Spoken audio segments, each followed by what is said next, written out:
नमस्कार दर्शक बंधु आसंतु जिबा दक्षिण ओडिशार अधिष्ठात्री देवी माँ तारातारिणी चैत्र यात्रा को देखंतु आज माँ तारातारिणी चैत्र यात्रा एठारे लक्षाधिक श्रद्धालुओं समागम होइथिला। प्रबल खरा सत्वे विभिन्न अंचल भक्त मानक भीड़ एठारे जमीथिला। माँ चैत्र पर्व पई सोमवार अपराह्न ठारू माँ पीठ चल चंचल हो उठिथिला। देखंतु माँ को दर्शन करने यही प्रवेश द्वार केते सुंदर सजा जाइछि। माँ को मंदिर यहाँ प्रवेश द्वार बहुत सुंदर है। माँ को दर्शन करने भोरु ही भक्त मानकर गहली लगी। भक्त माने लंबा लाइन रे जाई माँ को दर्शन करथिले।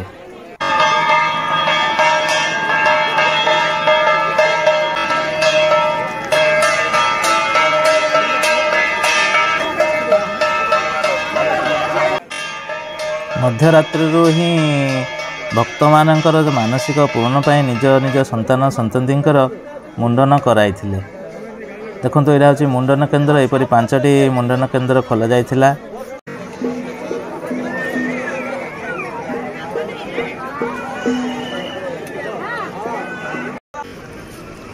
माँ को दर्शन निमंते 20टी बस रो व्यवस्था करा जाइथिले मध्य प्रबल गहली देखिया को मिलिथिला।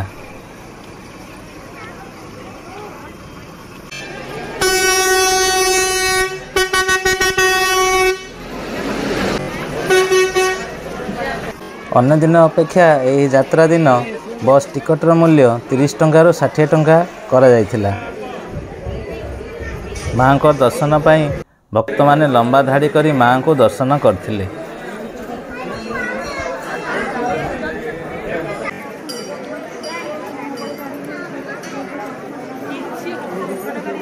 अधिकांश श्रद्धालु जानवाहन रे आसी माँ को दर्शन करी फेरी जाइथिबा बेले अनेक यात्री मानसिक पाई मंदिर पाददेशरे रोषेई करी खाइथिले।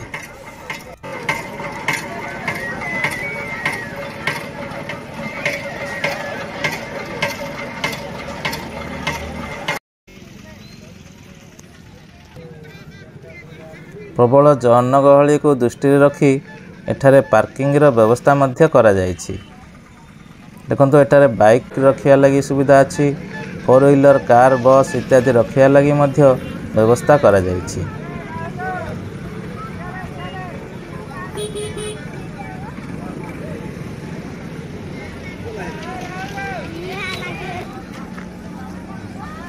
देखंतु ए सामने देखा जाछि माँ को मंदिर। यही पहाड़ उपर अच्छी माँ को मंदिर। एठारू पार्किंग करला परे एठारू चली चली आपण मंदिर पर्यंत जीवाको पड़िबो।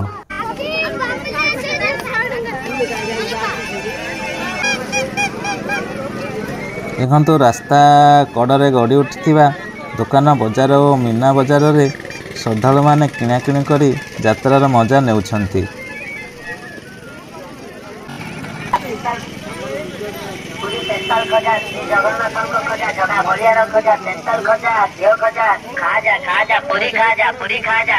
एठारे छोट पिलामानक लगी खेलना सहित विभिन्न प्रकार खाद्य सामग्री मिठा इत्यादि बिक्री हेउअछि।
दर्शक बंधु माँ तारातारिणी चैत्र यात्रा किपरि लगिला कमेंट रे जणाइबे।